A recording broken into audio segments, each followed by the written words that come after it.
So this is sort of my travel wall. It's where I've been, and I like to paint when I travel and I find places that appeal to me. So I've been painting for a long, long time, and I used oil for years and years, and then I began to make collages about maybe 10 years ago now with paper, and I painted acrylic on the paper. So since then I've studied acrylic a lot, and acrylics have grown they've gotten very versatile, and I've grown too. So I've liked going back and forth between oil and acrylic, and I also like going back and forth between collage and painting. I love to go to museums. I love to look at great painters. I have a lot of favorites. A lot of them are French. A lot of them are American. I'm particularly fond of African American painters, the contemporary painters. I teach, and I use the books. I show students paintings. This is Giotto, the famous early Renaissance painter. He was sort of on the cusp of the Renaissance, right as it started, and one of the best figure painters I think that there is, and his paintings are just beautiful, and I've been fortunate to see some of them in the churches in Italy, and that motivates me to paint. Even though I don't paint the figure, I like his color, and I don't paint the figure now. I used to. I just absorb them because their beauty is so profound, and I think that it's like doing something healthy to pull them into my vision. So I still do still life. Some people think it's sort of a student subject, but I think it's fascinating and just beautiful. And this is an unusual collage for me because I've made it. It's on a panel, a wooden panel, and I did it with cutting up old canvas paintings.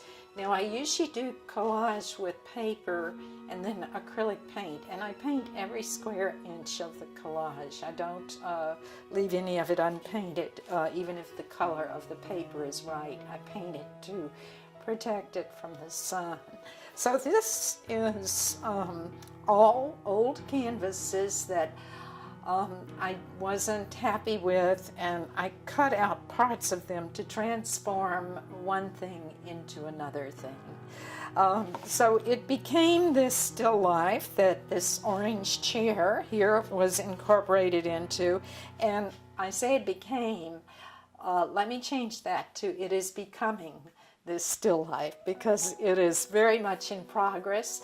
I'm not afraid to show paintings in progress, and I'm not afraid to show paintings that don't work. This was very influenced by a particular Cézanne that I saw in Cincinnati, but it's very different from the Cézanne. It was just influenced. Cézanne had a cloth and a bowl with some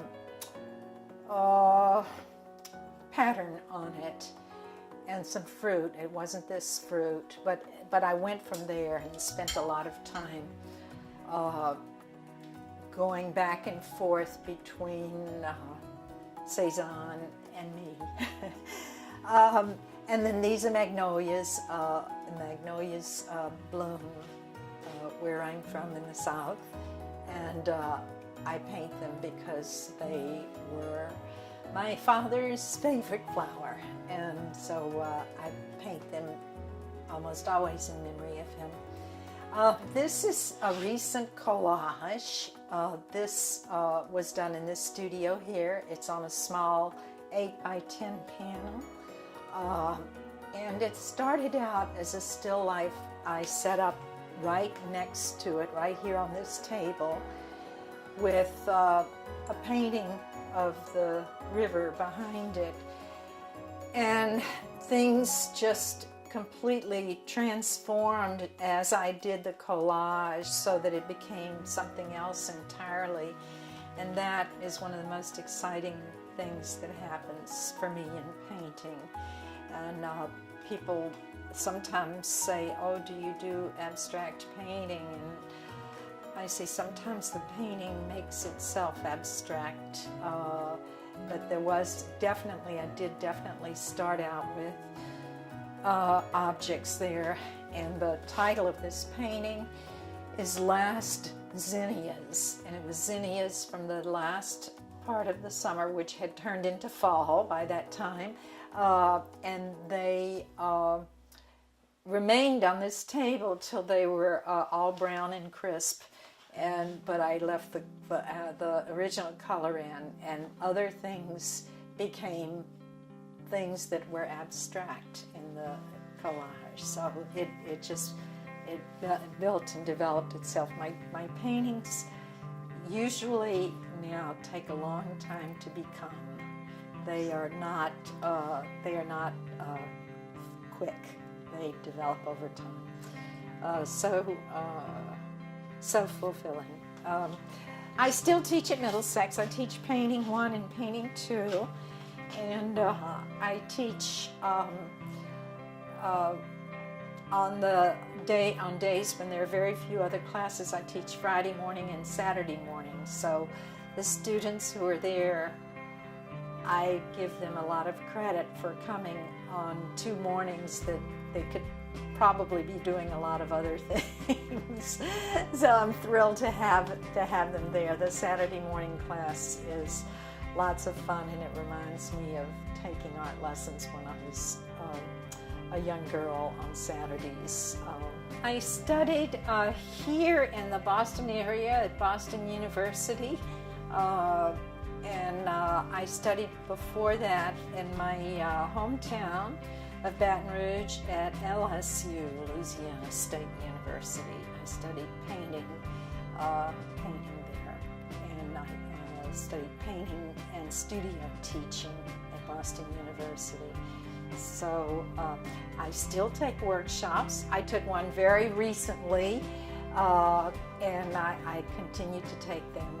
And this summer I will actually be teaching a workshop, so I'm excited about that. I'll be teaching collage this summer. It's just full of goodies. It's full of things, and I just sometimes move papers around and get very excited about what's happening with colors and what's happening to the image, how it's changing. So you can see this is all my acrylic layout here. My oil things are kind of behind you, and I usually work on my small French easel for my oil paintings. I rarely paint large anymore. I've done large paintings in the past, but I think that this studio is more suited to smaller work, and I'm quite happy to do that. I have been here a long time. I've seen a lot of changes in Lowell, and a lot of artists come here, and the support for the arts here is very strong, and people are enthusiastic about art here. There's actually so much going on that I really can't keep up with the local scene as much, but I feel very gratified to have this studio and be able to come here and paint in a place where I can just have these wonderful views and close my door and be with the work. You know, I feel that as there are more artists, that what I do and what a lot of us do, the painting and drawing, and we're only a small part. We have so many cultures, and those cultures have so many types of art. I think of the dance, the Angora dance troupe. I think of the Merrimack Theater. They've been around longer than 27 years because I have followed them the whole time I've been here. The music, Lowell is full of music, writing and poetry. I love to walk along Lucy Larcom Park there and read the poems about Lowell and about women in the mills.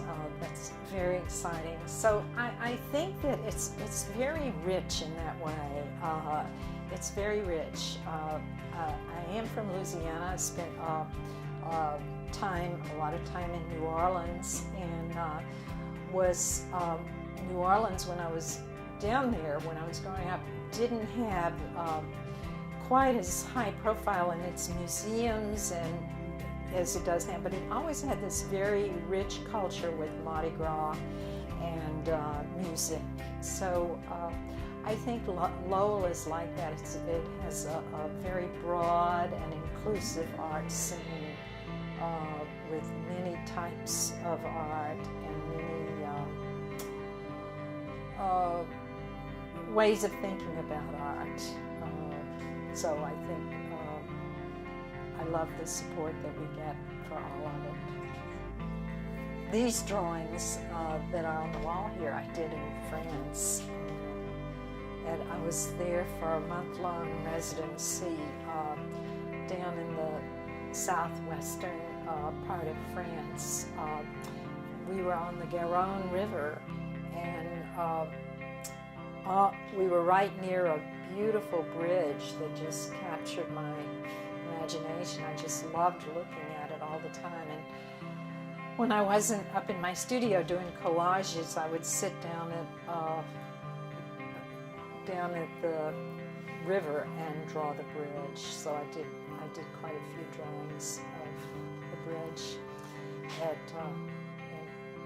over the Garonne. I do have something to say about the North Light. Artists traditionally prefer the North Light, and I would say I love the North Light because it's so soft and beautiful. You don't have the hard shadows that you have from other directions. It's even most of the day. It's a very soft light, and I also will say that the studios here have good lighting. I'm satisfied with these lights. So.